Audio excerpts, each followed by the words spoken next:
All right, let's dive right into this explainer and unpack a true engineering marvel together. Today, we're looking at exactly how Kimi K3 achieves frontier-level AI capabilities by just completely pushing the boundaries of both open-source model scale and complex multi-step reasoning. Now, if you've been following the AI space at all, you know there is a massive race happening right now. But as you'll see, Kimi K3 does something fundamentally different with its architecture to get ahead. 2.8 trillion. Yeah, let that staggering number sink in for a second. That is the total number of parameters in this model. You see, in the AI world right now, we're basically looking at two main axes of scaling. Axis 1 is making the pre-trained brain massively bigger. Axis 2 is making it think much harder during test time, using things like reinforcement learning and deep reasoning. For a long time, the open source community was making these really great strides on the reasoning side, but they were definitely lagging behind the massive proprietary models in sheer scale. This 2.8 trillion number, it completely changes the game. It allows an open model to push both of those axes simultaneously. Here's our roadmap for this explainer. First, the Kimi K3 breakthrough. Then, wiring the multimodal brain, followed by efficiency at massive scale, teaching complex reasoning, and finally, a new open frontier. Let's start with Section 1, the Kimi K3 breakthrough.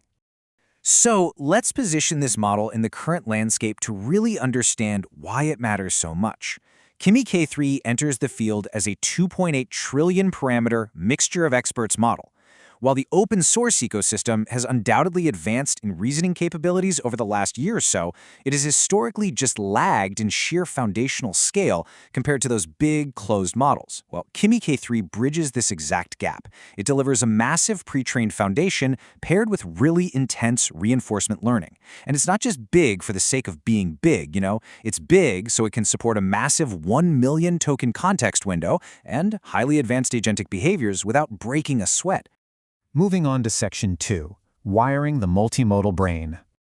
So, here's a question. How do you actually wire a 2.8 trillion parameter brain so that it can seamlessly process 1 million tokens without its own memory just collapsing in on itself? The secret sauce here is Kimi Delta Attention, or KDA. In standard AI models, as the model reads more text, its memory, specifically what's called its key value cache, it grows linearly. If you feed it 1 million tokens, that memory requirement explodes and literally crashes the hardware. KDA replaces that endlessly growing cache with a fixed-sized recurrent state. This means the model can remember 1 million tokens without its memory footprint expanding infinitely. It's a huge deal because it fundamentally solves a massive computational bottleneck that has held back long context models for years. And to prevent information from getting lost deep inside this massive network, Kimi uses something called attention residuals. Think of a standard neural network kind of like a giant game of telephone, right? Information passes sequentially from layer 1 to 2 to 3, and sometimes things just get lost or distorted along the way. Attention residuals allow a layer deep in the network to selectively reach all the way back and pull representations from any preceding layer. It totally bypasses the bottleneck of standard sequential layers. It essentially ensures the model retains crucial context no matter how deep the thought process goes.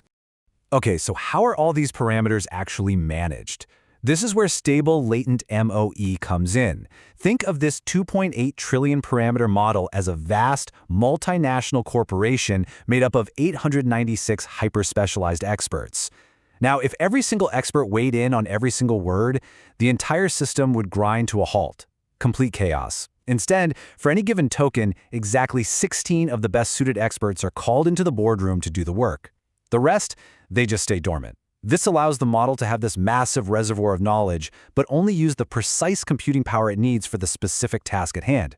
But having 896 experts introduces a new danger: instability. When you have that many specialized experts doing incredibly complex math, sometimes the numbers multiply uncontrollably.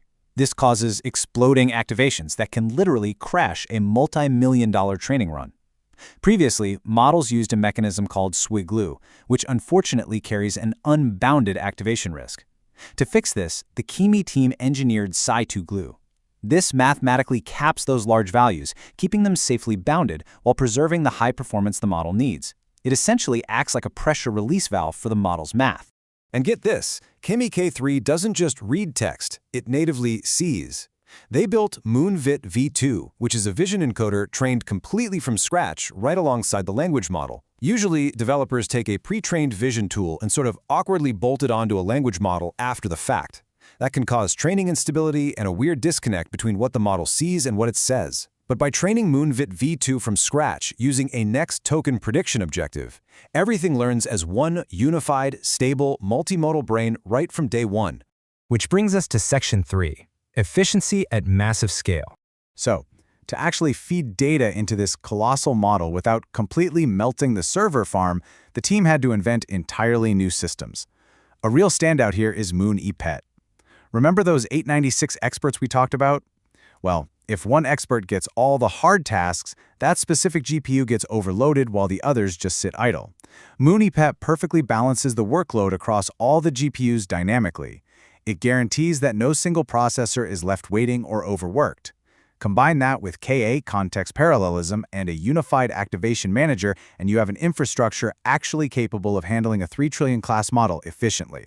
And the payoff for all this hard work is massive. All of those architectural upgrades we just covered, the KDA, the Situ GL, the perfectly balanced infrastructure, they all combine to deliver a massive 2.5 times improvement in overall scaling efficiency compared to the previous generation Kimi K2. So they didn't just make it bigger, they made it 2.5 times more efficient at utilizing its scale. That is a game changer. Next up, Section 4, teaching complex reasoning. All right, so once this incredible brain is built and the servers are humming efficiently, how do you actually teach it to solve difficult, long-horizon problems? Well, they utilize this fascinating 3-step post-training pipeline. First, supervised fine-tuning gives the model a solid cold start baseline.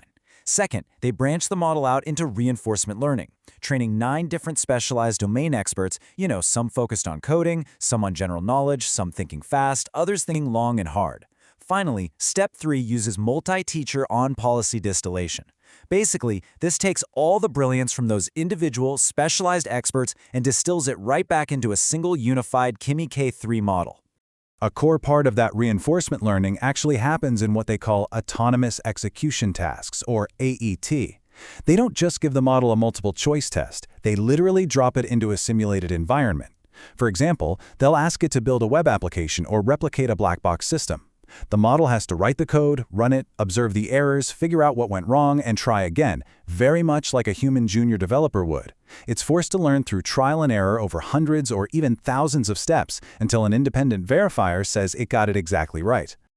Let's wrap things up with Section 5, a new open frontier. Now, all of this engineering is absolutely fascinating, but the real million-dollar question is, how does it hold up in the wild against the highly secretive proprietary models that are currently dominating the space? Well, that multi-trillion parameter scale, paired with the intense test time reasoning we just talked about, allows Kimi K3 to trade blows with absolute heavyweights like GPT 5.6 Sol and Fable 5. Whether it's complex software engineering on DeepSwear or rigorous internal coding benchmarks, Kimi K3 is consistently sitting right at the top of the pack. It's outperforming other open models and legitimately challenging the very best closed systems on the planet. Which brings us to our final thought for this explainer.